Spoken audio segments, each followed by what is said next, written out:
Alors, comme c'est la première vidéo de l'année et pour bien commencer l'année, je te souhaite d'ores et déjà une bonne et merveilleuse année avec plein de bonheur, plein de santé et surtout que ce soit une année positive. Et quand on commence une année, on a toujours de bonnes résolutions. Et si ta bonne résolution, c'est d'apprendre le français ou de t'améliorer en français, j'ai ici quelques conseils pour toi qui pourront t'aider. Alors, on y va? Alors, si tu ne me connais pas encore, je m'appelle Lucie et je suis professeure de français depuis 2015. Et les conseils que je vais te donner dans cette vidéo sont des conseils basés sur ma propre expérience personnelle puisque j'ai appris 6 langues et aussi des conseils qui sont basés sur mon expérience de professeur et j'espère qu'ils t'aideront. Donc sans tarder, mon premier conseil, c'est de te focaliser sur ta motivation. Donc de te questionner et de te poser la question pourquoi j'étudie le français. Et donc il y a plusieurs raisons. Ça peut être pour le travail. Dans ce cas-là, il faudra que tu te concentres sur des sujets qui sont liés au travail ou des situations que tu pourrais rencontrer dans ton travail. Si c'est pour le voyage, pour aller en France ou dans un autre pays où l'on parle le français, alors là, tu pourras te focaliser sur des sujets du quotidien, comme aller au restaurant ou faire le check-in dans un hôtel, etc. Et puis, il peut y avoir une toute autre raison, c'est simplement parce que tu aimes le français, la culture française, ou simplement parce que tu veux apprendre une langue. Et là aussi, c'est très important de trouver ta motivation. Donc, même si c'est uniquement pour apprendre, parce que on arrive à mon deuxième conseil, c'est structurer. Il faut que tu structures dès le départ ton apprentissage. Ce que je veux dire par là, c'est qu'une fois que tu as trouvé la raison pour laquelle tu étudies le français, construis-toi des chapitres ou des objectifs. Donc là, si on reprend un exemple, donc par exemple, si tu apprends le français pour voyager, pour venir en France ou dans un autre pays où l'on parle le français, il faudra alors que tu structures ton apprentissage en fonction de divers thèmes. On va commencer par exemple par les présentations. Donc comment tu peux te présenter et comment tu peux comprendre les autres et poser des questions aux autres pour qu'ils se présentent.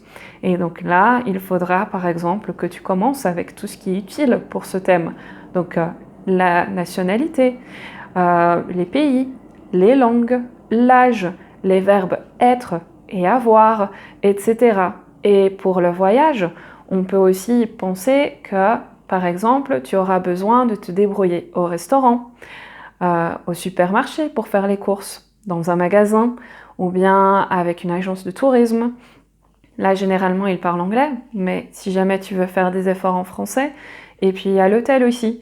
Et donc là, tu vois, tu as déjà divers thèmes où tu peux avoir une idée, une base du vocabulaire dont tu auras besoin, ainsi que la grammaire, donc par rapport aux verbes dont tu auras besoin, si c'est des questions ou des phrases négatives, ou la politesse. Et en fonction de ça, tu apprendras le vocabulaire et la grammaire nécessaires. Donc la motivation, donc la raison pour laquelle tu étudies le français, et la structure pour pouvoir bien mettre tous tes objectifs en ordre et construire des chapitres à partir de ces divers objectifs. Ensuite, ce qui est très important et que tu as probablement entendu beaucoup de fois et certainement de la bouche de professeurs, mais c'est sérieux et c'est ce qu'il faut faire, c'est travailler régulièrement. Personnellement, je pense et j'affirme que ça ne sert à rien d'étudier une journée entière en une semaine et puis on va dire que tous les autres jours de la semaine, tu ne fais rien en français. Et si tu étudies une demi-heure un jour et puis les autres jours, tu ne fais rien, ça ne sert à rien non plus. Ce que je veux dire par travailler régulièrement, c'est qu'il faut que tu fasses au moins une chose chaque jour en français. Ça peut être quelque chose qui dure 10 minutes si tu n'as pas trop le temps, mais l'idéal, ça serait 20 minutes ou 30 minutes par jour. Si tu n'as pas trop le temps, tu peux juste écouter des chansons françaises. Ça va t'habituer à entendre des sons différents de ta langue maternelle. Et ce qui est bien aussi, c'est que tu peux te retrouver les paroles sur Internet et tu peux écouter cette chanson et lire en même temps, ce qui va te permettre de voir la prononciation, donc comment on prononce les mots, et ça va te permettre aussi d'apprendre de nouveaux mots si tu recherches aussi la traduction. Ensuite, tu peux aussi répéter. Donc tu peux par exemple te fixer un objectif d'apprendre de nouveaux mots, mais pas trop. Et donc là, tu peux répéter ces mots tous les jours et inventer des phrases tous les jours et répéter ces phrases. Alors, tu peux aussi créer un dialogue que tu vas créer petit à petit ou alors que tu vas créer et que tu vas répéter tous les jours et écouter. Parfois, il y a des dialogues ici sur YouTube que tu peux retrouver et alors tu peux étudier un dialogue. Il y a aussi des podcasts, donc tu peux écouter des podcasts. On peut dire par exemple une chanson un jour, un podcast un autre jour. Et puis après, tu fais des révisions les autres jours sur les mots que tu as appris. Et puis, il y a aussi des sites web que tu peux utiliser où il y a des petits jeux pour s'entraîner. Il y a aussi des applications et des vidéos sur YouTube. Et bien sûr, la dernière chose, la lecture. Ça peut être lire les actualités en français ou bien ça peut être des livres qui sont adaptés à ton niveau ou bien des livres bilingues. Ça existe aussi, où tu as une version anglaise et une version française dans un même livre et où tu peux donc consulter la version française et la version anglaise pour pouvoir comprendre et apprendre en même temps. Ça peut être aussi un livre audio et alors chaque jour tu fais un chapitre. Mais il est important de toujours faire quelque chose tous les jours, un petit peu, c'est mieux que rien. Et ça te permettra de ne pas oublier et de maintenir ta motivation et de maintenir un certain rythme qui te permettra de progresser. Il faut toujours que ce soit adapté à ton niveau aussi. Et donc, il y a une expression en français qui dit que Rome ne s'est pas faite en un jour. Et ça vaut pour le français aussi. Tu ne vas pas apprendre le français en un jour. Il faut travailler régulièrement. Et en parlant de choses adaptées à ton niveau, par rapport aux objectifs aussi, ça c'est mon conseil suivant, c'est respecte ton niveau et aie des objectifs réalistes. Ça ne sert à rien de te créer des objectifs comme en 3 mois, je veux parler le français. C'est impossible. S'il y a quelqu'un qui te dit qu'en 3 mois tu peux apprendre le français, ce n'est pas possible. En 3 mois, tu peux apprendre les bases. Donc tu peux acquérir un niveau, mais tu ne peux pas passer d'un niveau débutant à un niveau avancé. Tu peux sauter un niveau. Alors, et pour les objectifs réalistes, par exemple, si tu as un niveau débutant, imagine-toi que tu peux passer d'un niveau débutant à un niveau débutant plus avancé, ou alors de débutant à intermédiaire, mais pas de débutant à avancé. Et là, de nouveau, il y a une autre expression française intéressante. Petit à petit, l'oiseau fait son nid. Et donc ça, c'est pour dire qu'il faut respecter les étapes. Ne brûle pas les étapes parce que sinon, tu vas te démotiver. Tu vas voir qu'en 3 mois, tu ne peux pas parler couramment et tu vas dire « je m'en fous, j'arrête, j'en peux plus ». Et c'est pas ça le but. Le but, c'est à la fin du parcours, c'est de savoir parler français. Et donc, du coup, là, fais un plan réaliste en fonction de ton niveau et en fonction des objectifs que tu t'es fixés.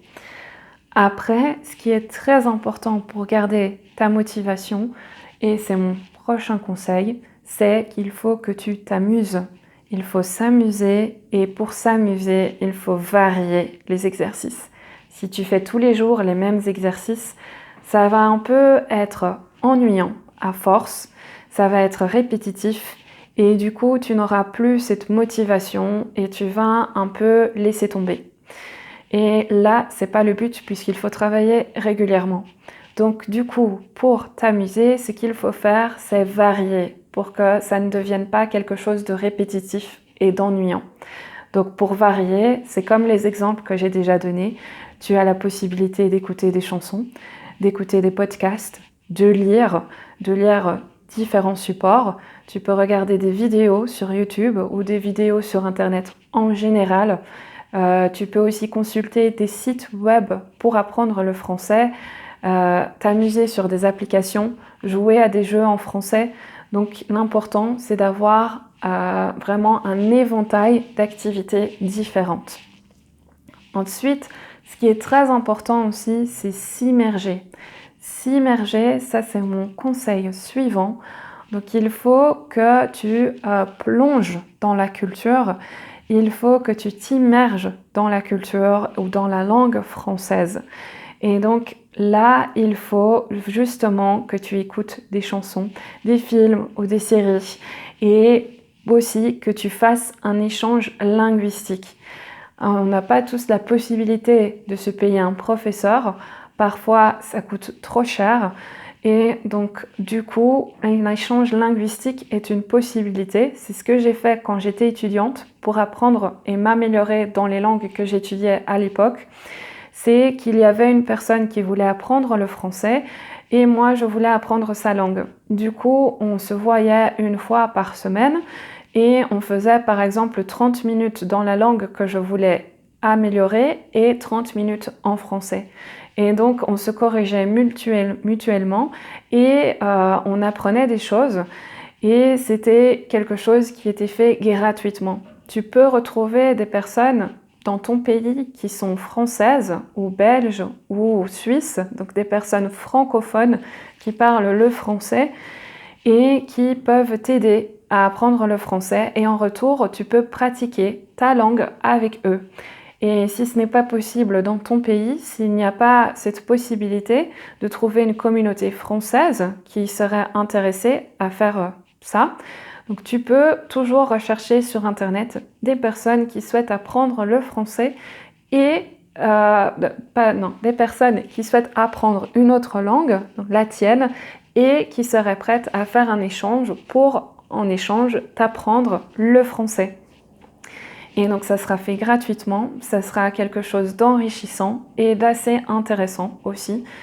Alors un conseil, je te conseille toujours de chercher des personnes qui ont un niveau avancé ou qui sont natives, donc dont le français est la langue maternelle, ou bien des personnes qui ont un niveau avancé. Si tu fais ça avec une personne qui a un niveau un peu moins élevé, cette personne peut faire des fautes que toi, tu vas apprendre aussi et que tu vas répéter. Et ça, ce n'est pas une bonne idée, ce n'est pas super. Ce n'est pas quelque chose de constructif. Le but est d'apprendre à parler français et à le parler correctement. Et à apprendre des mots de vocabulaire aussi que parfois une personne avec un niveau intermédiaire n'a pas forcément. Donc toujours chercher une personne avec un niveau avancé ou alors une personne native. Mon conseil suivant, en parlant de vocabulaire, c'est que quand tu apprends du vocabulaire, il ne faut pas apprendre des mots, il faut apprendre des phrases. Donc les listes de vocabulaire sont utiles, on va dire que c'est la matière scolaire qui peut t'aider, mais les listes n'aident pas à parler une langue. Quand tu apprends des listes, tu apprends les mots, et ces mots-là, quand tu ne les utilises pas, tu les oublies. Donc ce qui est intéressant, c'est que tu prends ces mots, donc tu peux faire une liste, mais pour chaque liste, prends ces mots un par un et construis une phrase que tu pourrais utiliser dans un contexte, dans la vie réelle. Tu imagines une situation et tu crées une phrase. Alors, tu peux me dire, mais je ne sais pas si la phrase est correcte. Pour éviter de faire des phrases où tu doutes, tu peux faire des phrases toutes simples. L'important, c'est de contextualiser ces mots et de les utiliser dans une phrase pour ne pas les oublier par après, pour les retenir plus facilement et pour les visualiser dans un contexte. Et puis, tu vas voir, ça deviendra un automatisme Dès que tu seras dans un contexte donné en français, tu vas te souvenir directement de la phrase et ça t'aidera 10 000 fois plus à parler le français que juste d'apprendre des listes de mots, des listes de vocabulaire. Les listes, c'est bien pour un début, mais pour parler, c'est pas l'essentiel et c'est pas ce qui va t'aider. Ensuite, mon conseil suivant, c'est trouver des moyens mémotechniques. Ça, c'est un mot difficile. Des moyens mémotechniques. Donc, ce sont des moyens qui vont t'aider justement, en plus des phrases, à retenir les mots de vocabulaire ou la grammaire. Donc, par exemple, il y a un étudiant qui a souligné un point qui est assez logique. Vous pouvez m'aider. Et donc, m'aider, il a retenu que c'était help grâce aux appels de secours Mayday, Mayday. Et donc, il a fait le lien. Donc, du coup, là, ça lui a permis de retenir « vous pouvez m'aider » ou « pouvez-vous m'aider ». Puis, j'ai eu un autre étudiant aussi. Je lui ai dit que j'allais reprendre son idée. Et il m'a dit « oh oui, c'est bien, c'est super, je suis content que tu le fasses ». Et c'était très intéressant en fait. Donc, quand tu conjugues les verbes avec le pronom nous, donc oui en anglais, les verbes terminent toujours par ONS. Et donc, pour retenir, il m'a dit que nous, donc ça s'écrit N-O-U-S, et pour le verbe, ce qu'il m'a dit, it's just a U upside down. Donc, c'est un U à l'envers. Donc, nous, O-U-S, et à la fin du verbe ONS, donc le U, la tête à l'envers. Donc ça, c'est un autre moyen pour retenir les choses et ça peut aider à retenir effectivement et à faciliter l'apprentissage. Et puis aussi, pour les verbes utilisés avec l'auxiliaire être au passé composé ou au plus que parfait, tu as probablement déjà entendu parler de la maison d'être. Alors la maison d'être, c'est quelque chose que j'aime, qui est très visuel et graphique et qui permet de visualiser et de retenir plus facilement tous ces verbes qui fonctionnent avec l'auxiliaire être. Mais j'ai eu des étudiants qui m'ont donné 2 versions différentes de cette maison. Il y a eu une étudiante qui a créé une histoire. Donc premièrement, une personne qui est née, ensuite qui est devenue quelque chose, et qui s'aventure dans la maison, qui vit dans la maison. Et donc, elle a inventé toute une histoire pour retenir ces verbes-là. Ça aussi, c'est une idée. Et puis, j'ai eu un étudiant, et ça, c'était assez sympa, et c'est, je pense, la version que je préfère. Il m'a dit que la maison d'être ressemblait à une maison d'horreur. En fait, une histoire d'horreur où il y a eu quelque chose qui s'est mal passé. Donc, puisque on a aussi les verbes tomber et mourir qui fonctionnent avec l'auxiliaire être. Et donc, il m'a dit quelqu'un qui a fait tomber quelqu'un d'autre et puis la personne est morte. Donc, c'est pas drôle, mais l'histoire en soi est un peu comique, enfin, de trouver ça. Et donc, ça aussi, c'est intéressant. Donc, n'oublie pas, c'est moyen mémotechnique pour apprendre le français. Ça va t'aider énormément. Alors, en plus, aussi, il y a aussi autre chose. Donc, il ne faut pas te focaliser sur tes erreurs.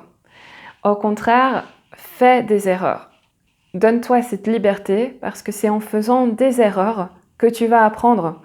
Donc, si tu ne fais pas d'erreurs, tu ne vas pas apprendre parce que tu ne vas pas savoir ce qui est juste et ce qui est faux.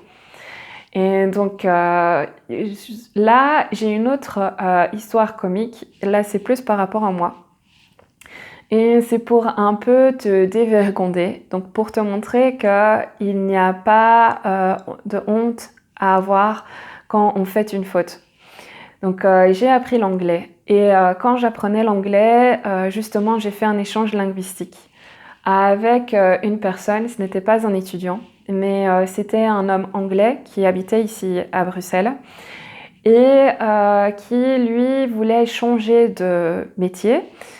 Il allait habiter à l'étranger et son idée, c'était justement de devenir professeur d'anglais. Et il voulait un peu expérimenter parce que c'était sa langue maternelle et il ne savait pas comment s'y prendre. Et il voulait voir comment ça se passait. Et donc je lui ai dit, ok, je veux bien être le Kobe. Donc la petite souris sur qui on fait, ou le petit hamster sur qui on fait l'expérience. Comme ça va me permettre d'améliorer mon anglais. Et tu verras les fautes que les personnes font généralement, les francophones.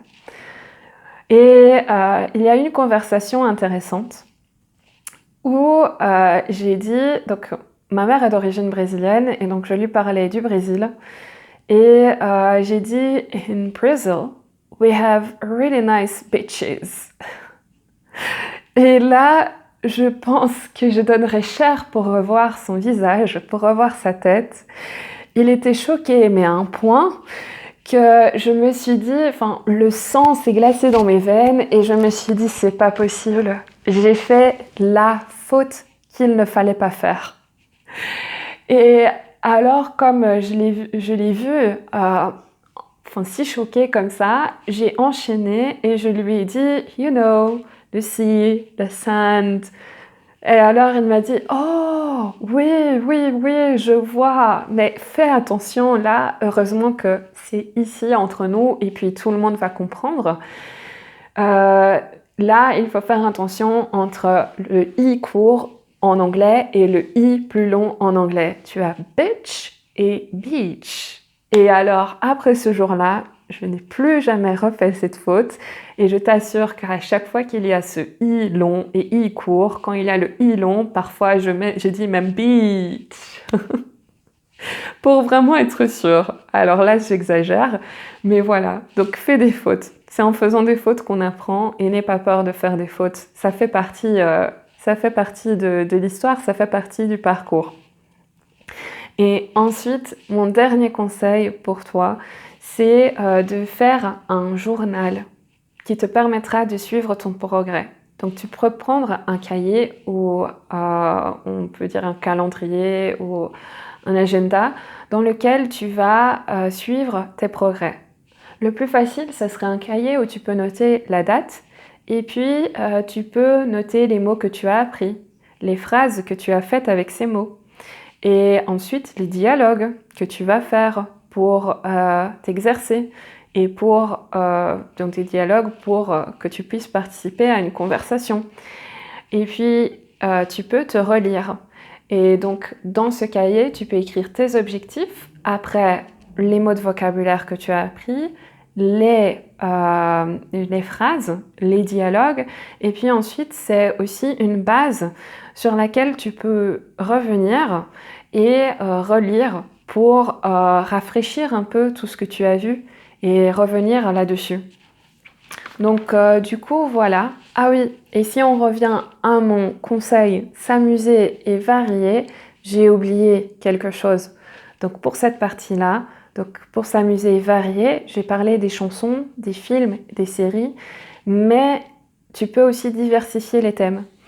Donc tu peux apprendre le français en regardant des vidéos de cuisine si tu aimes cuisiner, en regardant des vidéos de sport si tu es sportif ou si tu aimes faire du sport. Tu peux aussi regarder des vidéos sur la mode si tu aimes bien la mode. Tu peux regarder des vidéos de voyage ou des vidéos sur des jeux vidéo. Et donc ça te permettra d'apprendre du vocabulaire en faisant et en regardant quelque chose que tu aimes. Donc c'est ce que j'ai fait aussi quand j'apprenais l'espagnol et aussi l'anglais. J'ai passé à regarder des vidéos sur des voyages et des vidéos culturelles ou alors les actualités en anglais et en espagnol. Et ça m'a vachement aidé. Vachement aidé, ça m'a pas mal aidé. Ça m'a aidé beaucoup. C'est encore un synonyme. Donc voilà, même avec une vidéo, avec des conseils, tu peux toujours apprendre le français aussi. Donc j'espère que ces conseils t'ont aidé et j'espère que tu as pris note. Si tu n'as pas pris note, c'est possible d'accéder à la transcription. Je vais laisser le lien en dessous de la vidéo et n'hésite pas à t'abonner à la chaîne et à me suivre sur YouTube et sur les réseaux sociaux pour continuer à apprendre le français avec moi. Merci et à bientôt. Au revoir.